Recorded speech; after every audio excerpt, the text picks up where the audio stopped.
Jenny Carr was attending a business meeting on the 36th floor of One Liberty Plaza, across the street from the World Trade Center, and caught the entire first attack on tape. A second explosion could be heard 9 seconds after the crash.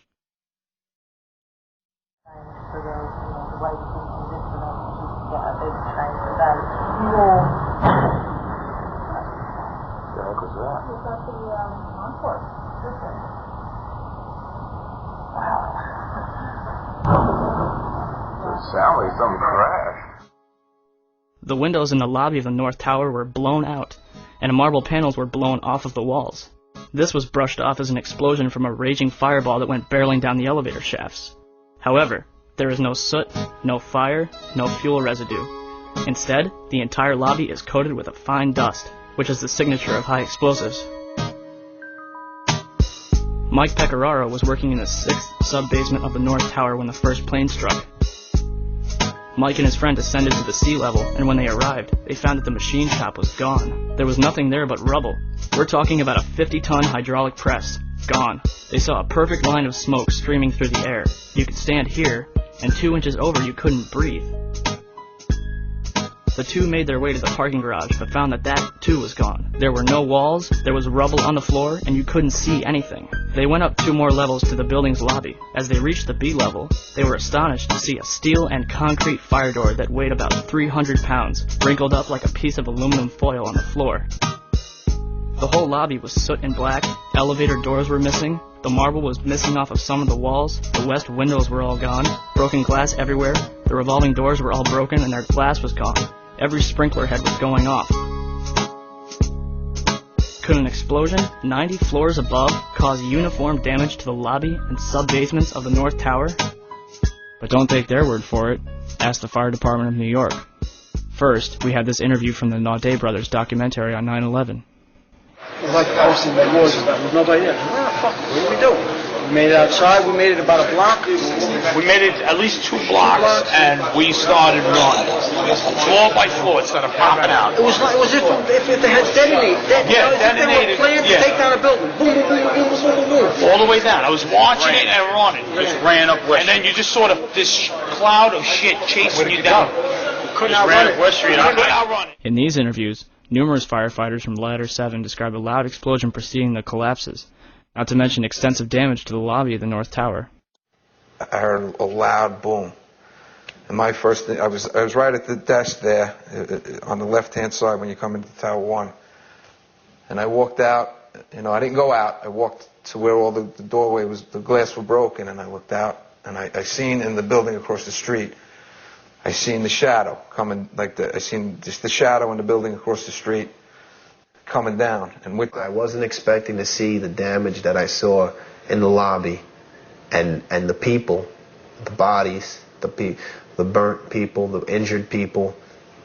I really wasn't prepared for that. The lobby is about 6 stories high, and the lobby looked as though a bomb had exploded there. All the glass was taken out. There were 10-foot by 10-foot marble panels that were once walls. They were loose from the wall of the Trade Center. I went around by the freight elevator and I could see it was just blown. It was just a giant 30th floor. We hear another explosion. And at that time we heard a huge explosion. Firefighter Louis Caccioli told People Weekly on September 24th, "I was taking firefighters up in the elevator to the 24th floor to get in position to evacuate workers. On the last trip up, a bomb went off. We think there were bombs set in the building." Then in the radio transmissions from September 11th, firefighters reported numerous additional explosions going off within the buildings.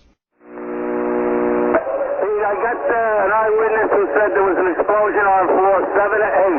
7-8. We just had another explosion. Warren Street because of the secondary explosion. We've got numerous people covered with dust from the secondary explosion. And we got another explosion on the tower, 1013. 1013 down 2 has had a major explosion and what appears to be a complete collapse surrounding the entire area. Who's involved in the secondary explosion at Tower 1? Moments ago, I spoke to the Chief of Safety for the New York City Fire Department. He received word of the possibility of a secondary device, that is another bomb going off, but he said that there was another explosion which took place, and then an hour after the first hit here, there was another explosion that took place. He thinks that there were actually devices that were planted in the building. We are continuing to hear explosions here downtown, and what we've been... Chief Palmer had reached the fire on the 78th floor of the South Tower and devised a plan to put it out.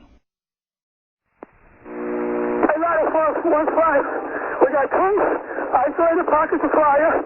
We should be able to knock it down with two lines. Where you know that? 78th floor, numerous 1045 call horns. If the 78th floor was a raging inferno like the government would have us believe, then Palmer wouldn't have gotten as far as he did, and certainly wouldn't have been able to put it out. Kevin Ryan, an employee at Underwriters Laboratories, the company that certified the steel components that were used in the World Trade Center, sent a letter to Frank Gale of the National Institute of Standards and Technology, arguing that the steel used in the World Trade Center met all the standards for resistance against a fire. We know that the steel components were certified to ASTM E119. The time temperature curves from this standard require the samples to be exposed to temperatures around 2,000 degrees Fahrenheit for several hours. And as we all agree, the steel applied met those specifications. Additionally, I think we can all agree that even unfireproof steel will not melt until reaching red-hot temperatures of nearly 3,000 degrees Fahrenheit. This story just does not add up. If steel from those buildings did soften or melt, I'm sure we can all agree that this was certainly not due to jet fuel fires of any kind, let alone the briefly burning fires in those towers. That fact should be of great concern to all Americans. Alternatively, the contention that this steel did fall at temperatures around 250 degrees Celsius suggests that the majority of deaths on September 11th were due to a safety-related feature. That suggestion should be of great concern to my company. The issue of the World Trade Center's collapse is at the crux of the story of September 11th. Ryan's statements directly contradict claims from the government and so-called experts stating that 2,000-degree heat inside the World Trade Center caused the towers to collapse. Days after writing this letter, Kevin Ryan was fired from his position. The collapse of the World Trade Center was picked up by Columbia University's observatory in Palisades, New York, 21 miles north of the World Trade Center. The South Tower registered as a 2.1 earthquake. The North Tower registered as a 2.3 earthquake. Won Young Kim told the American Free Press that their seismographs pick up underground explosions from a quarry 20 miles away. These blasts are caused by 80,000 pounds of ammonium nitrate and cause local earthquakes between magnitude 1 and 2. The 1993 truck bomb at the World Trade Center did not register because it was not coupled to the ground. And yet, on September 11th, both towers registered a magnitude 2 earthquake. In November 2001, Lerner Lamb said, during the collapse, most of the energy of the falling debris was absorbed by the towers and the neighboring structures, converting them into rubble and dust, or causing other damage, but not causing significant ground shaking. Mark Loiseau, the president of Controlled Demolition Incorporated, told the American Free Press that in the basements of the World Trade Center, where 47 central support columns were connected to the bedrock, hot spots of literally molten steel were discovered more than a month after September 11th. These incredibly hot areas were found at the bottom of the elevator shafts of the main towers, down 7 basement levels. The molten steel was found 3, 4, and 5 weeks later, when the rubble was being removed. He said that molten steel was also found at World Trade Center 7. The highest temperature was in the east corner of the South Tower, where a temperature of 1,377 degrees Fahrenheit was recorded. The molten steel in the basement was more than double that temperature. Do you still think that jet fuel brought down the World Trade Center? In all the videos of the collapses, explosions can be seen bursting from the buildings 20 to 30 stories below the demolition wave. Here,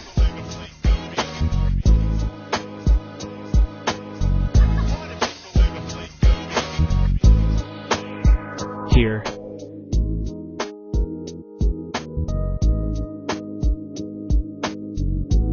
here,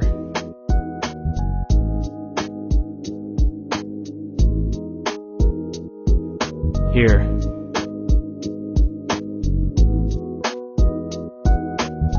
here, here, and here. Etienne Sauret was filming her documentary, WTC The First 24 Hours, and caught both collapses on tape. Watch carefully.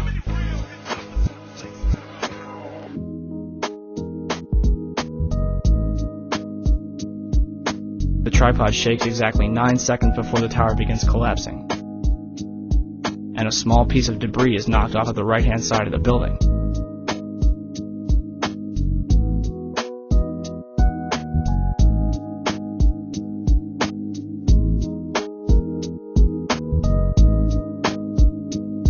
Not to mention this video of the second impact. An explosion is clearly seen bursting from the building more than 50 feet from the crash.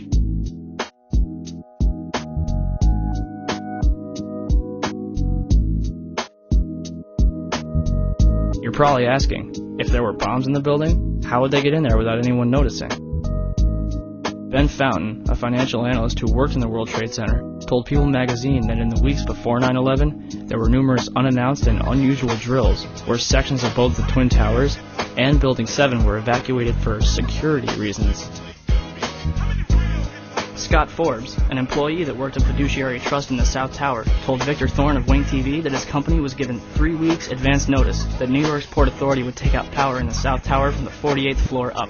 The reason given was that the Port Authority was performing a cabling upgrade to increase the WTC's computer bandwidth. Forbes stated that a power down had never been initiated prior to this occasion. As a result of having its electricity cut, the World Trade Center's security cameras were rendered inoperative, as were its ID systems and elevators to the upper floors. There were plenty of engineers going in and out of the World Trade Center who had free access throughout the building due to its security system being knocked out. Also, video cameras on top of the World Trade Center, which were used to feed daily images to local TV stations, were strangely inoperative on September 11th. Daria Cord, a guard in the North Tower, told Newsday that security detail was working 12-hour shifts for 2 weeks before 9/11, but on Thursday the 6th, bomb-sniffing dogs were abruptly removed from the building. So who authorized all this? President Bush's brother, Marvin, is a principal at Securicom, a company that provides security for United Airlines, Dulles International Airport, and from the early 1990s up to 9/11, the World Trade Center. If only we could examine the debris from the World Trade Center and figure out what happened. Unfortunately, most of it was immediately shipped out of the country to be melted down. Maybe we should ask Controlled Demolition Incorporated, who was responsible for cleaning up after both September 11th and the Oklahoma City bombing in 1995. But I think the answer is simple enough. What happened on September 11th was a carefully planned, controlled demolition. It was a psychological attack on the American people, and it was pulled off with military precision.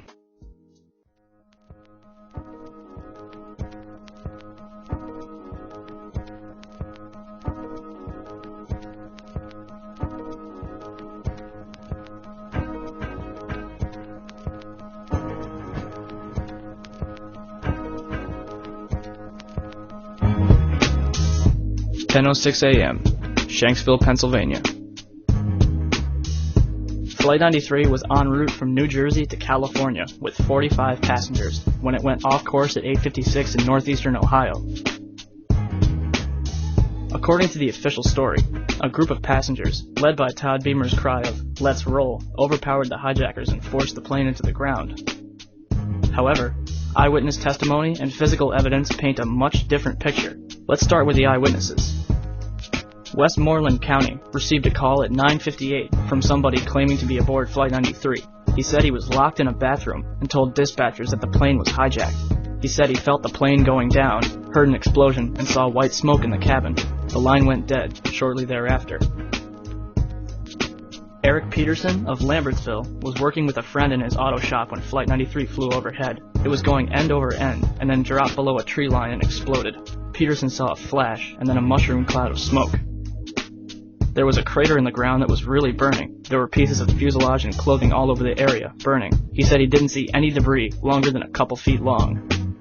A caller to the Howard Stern Show explicitly describes what happened. Hey, this is Al, bud. Listen, I live in Somerset, Pennsylvania, just outside of Shanksville. We heard a plane, a low-level plane. And when we heard an explosion, saw smoke coming from the plane in the air, and then there was 2 other planes that passed right over top of it. Yeah, our plane shot it down. And a number of eyewitnesses all agree on one thing. Susan McLuane, who lives 2 miles from the crash site, saw a white plane rocket 40 or 50 feet over her minivan. It came right over me. It was so low I ducked. It was traveling real fast, but it didn't make any sound. Then it disappeared behind some trees. A few seconds later, I heard this great explosion and saw this fireball rise up over the trees, so I figured it had crashed. I didn't think much more about it until the authorities started to say that there had been no other plane. The plane I saw was heading right to the point where Flight 93 crashed, and must have been there at the very moment it went down. There's no way I imagined this plane. It was so low it was virtually on top of me. It was white, with no markings, but it was definitely military. It just had that look. It had 2 rear engines, a big fin on the back like a spoiler on the back of the car, and with 2 upright fins at the side. I haven't found one like it on the internet. It definitely wasn't one of those executive jets. The FBI came and talked to me and said that there was no plane around. Then they changed their story and tried to say it was a plane taking pictures of the crash 3,000 feet up. But I saw it, and it was there before the crash, and it was 40 feet above my head. They did not want my story. Nobody here did. Lee Purbaugh also saw the white jet. Yes, there was another plane. I didn't get a good look, but it was white and it circled the area about twice and then flew over the horizon. Tom Spinelli was working at India Lake Marina, a mile and a half away. I saw the white plane. It was flying around all over the place like it was looking for something. I saw it before and after the crash. The FBI's later explanation for the white jet was that a passing civilian Fairchild Falcon 20 jet was asked to descend from 34,000 feet to 5,000 feet some minutes after the crash to give coordinates for the site. The plane and the pilot had never been produced or identified. Susan McLuhan says that Falcon 20 was not the plane she saw. But enough of the eyewitnesses. What about the physical evidence? The debris here is spread over a 3 to 4 mile radius, which has now been completely sealed off and is being treated, according to the FBI, as a crime scene. Governor Tom Ridge made some remarks earlier at a press conference. He had flown over the site. He said the emergency response here was immediate. He also said, and I don't know whether or not you all are able to see pictures of this, but this is one of those cases where the pictures really do tell the story, that sort of the most horrifying aspect of this particular crash scene is how little debris is visible. There is a large crater in the ground, and I'm hoping that you all are seeing it as I'm talking about it, but that's really all you see is a large crater in the ground and just tiny, tiny bits of debris. There has been at least one report that the investigators out there, and there are hundreds of them, as I said tonight, have found nothing larger than a phone book. Light debris from the plane was scattered up to 8 miles away, and a section of engine weighing a ton was located 2,000 yards, over a mile from the crash site. But perhaps the most shocking evidence of all is that at the crash site itself, there is absolutely no trace of Flight 93, nothing but a large crater.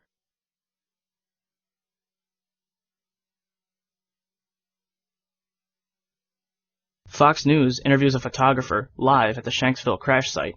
I want to get quickly to Chris Kanicki. He's a photographer with the Pittsburgh affiliate of Fox affiliate. He was back there just a couple of minutes ago, and Chris, I've seen the pictures. It looks like there's nothing there except for a hole in the ground. Basically, that's right. The only thing you could see from where we were was a big gouge in the earth and some broken trees.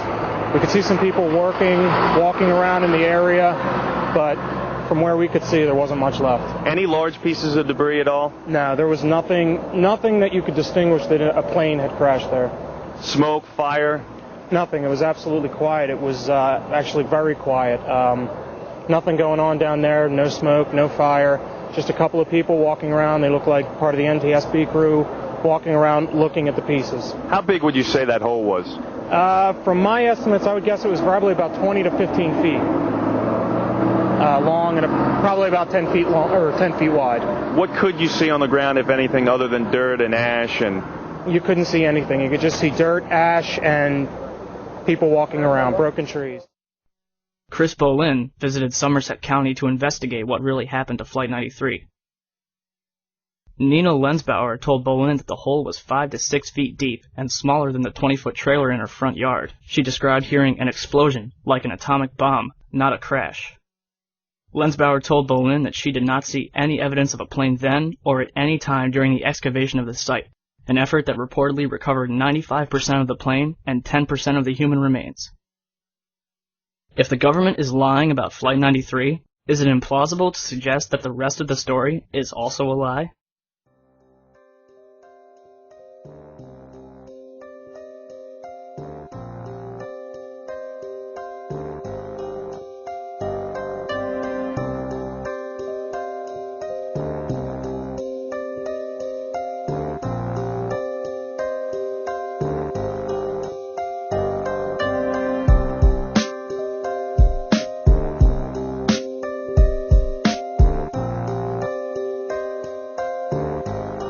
Whenever this evidence is presented to people, you'll get one of many different questions. The first one being, if different planes were used, what happened to the original ones? Unfortunately, there is no way to know what really happened. However, if we could look at the black boxes from the planes, we could prove that they weren't the original flights. A commercial plane carries 2 different black boxes. According to the FBI, 7 out of 8 of the black boxes were damaged beyond repair. However, the FBI claims to have found the passport of Satam al-Sakami, which managed to fly out of his pocket, through the explosion, and onto the streets of Manhattan below. So what's in a black box? A CSMU, Crash Survivable Memory Unit, which is housed inside a stainless steel shell comprised of titanium and a high-temperature insulation of silica. It's designed to withstand heat up to 2,000 degrees for an hour, immersion in salt water, jet fuel, and other liquids for 30 days, and an impact of 3,400 Gs. A black box holds one of 2 different recorders, a cockpit voice recorder and a flight data recorder. The cockpit voice recorder records sounds from inside the cockpit, as well as engine noise, stall warnings, and other sounds of interest. Communications between air traffic control, weather briefings, and conversations between pilots and crew are also recorded. The flight data recorder records at least 28 different parameters, such as time, altitude, speed, and heading. Some also record more than 300 other in-flight characteristics, anything from autopilot to smoke alarms. The recorders themselves are made from the most indestructible alloys known to man, and the information is marked into the alloy, along with date and time, and spooled into a continuous roll. Any damage that is incurred to the roll is done to the outside, as opposed to the inside where the data is. So, to sum up, 7 different black boxes, made from the most resilient materials known to man, were all completely destroyed beyond repair. Yet, a passport, made from a fragile material known as paper, managed to fly through a 2,000-degree explosion and land undamaged blocks away, where the FBI conveniently found it, thereby incriminating Satam al-Sakami and Al-Qaeda for the attacks. Who writes this stuff? Next question, what about the cell phone calls? And tonight we're getting reports of cell phone calls from at least 3 of those 4 flights, 1 from a flight attendant and 2 from passengers that were on board the flights. And they all talk about knives. There's, again, no mention of guns. In the first case, it was that flight that came out of Boston, and it was an American Airlines flight, and it was a flight attendant who apparently got a cell phone call off. I've heard variously it was to American Airlines operations or maybe somewhere else, but she reported that her fellow attendants had been stabbed in the back of the plane and that the cabin had been taken over and up front that the crew of the plane had been taken over and that the plane was going down in New York was the quote that we heard. Several of these calls are extremely peculiar. Flight attendant Madeline Sweeney allegedly talked with her ground manager, Michael Woodward, for 25 minutes until the plane crashed.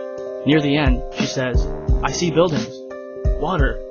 Oh my God," as if she had never seen the Manhattan skyline before in her life. A man claiming to be Mark Bingham called his mother, Alice, who was visiting his sister-in-law. His sister took the call and gave it to Alice. The caller says, "Mom, this is Mark Bingham. When was the last time you called your mother and used your full name?"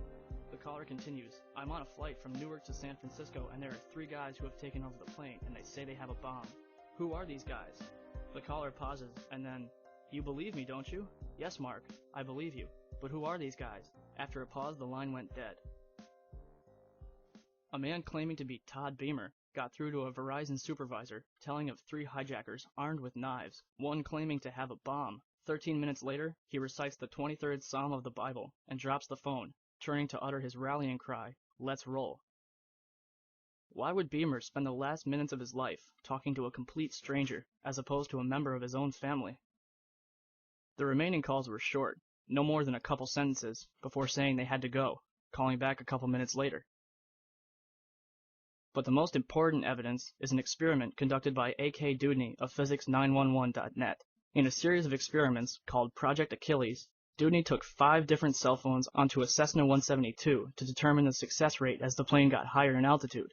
At an altitude of 4,000 feet, he had a 0.4 success rate. At an altitude of 8,000 feet, he had a 0.1 success rate. At an altitude of 32,000 feet, Dewdney calculated a .006 probability of cell phone calls getting through, less than a 1 in 100 chance. The majority of the cell phone calls made on September 11th were made at cruising altitude, meaning the plane was traveling at 33,000 feet at 500 miles per hour.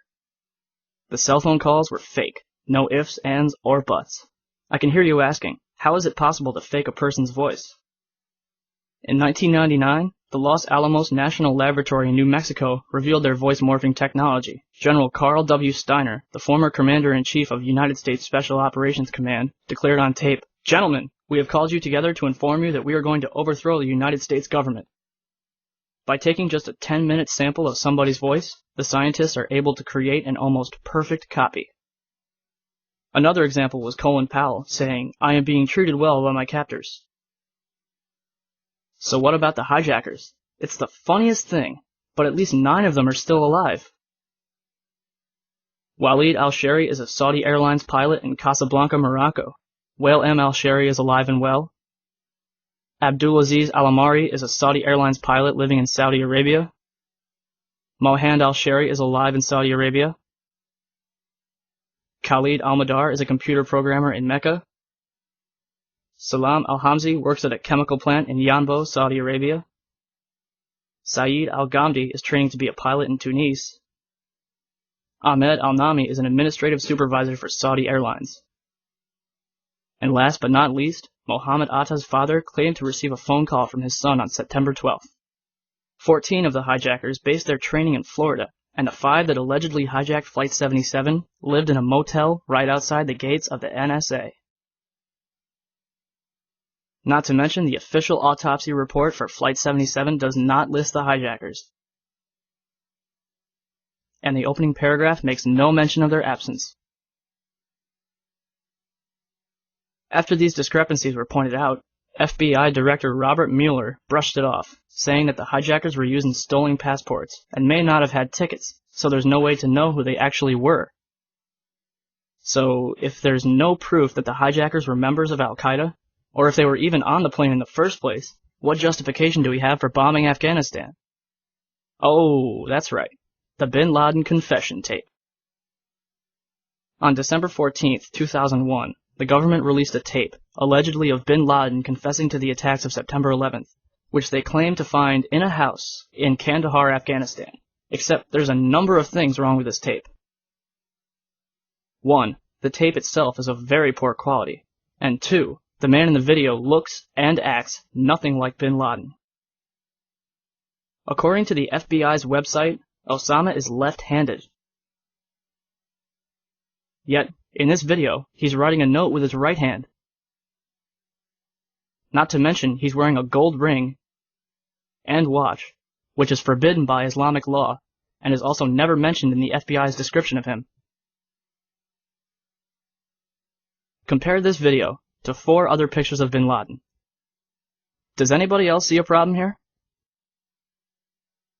Until the government can prove without a shadow of a doubt that Al-Qaeda was behind September 11th, the American people have every reason to believe otherwise.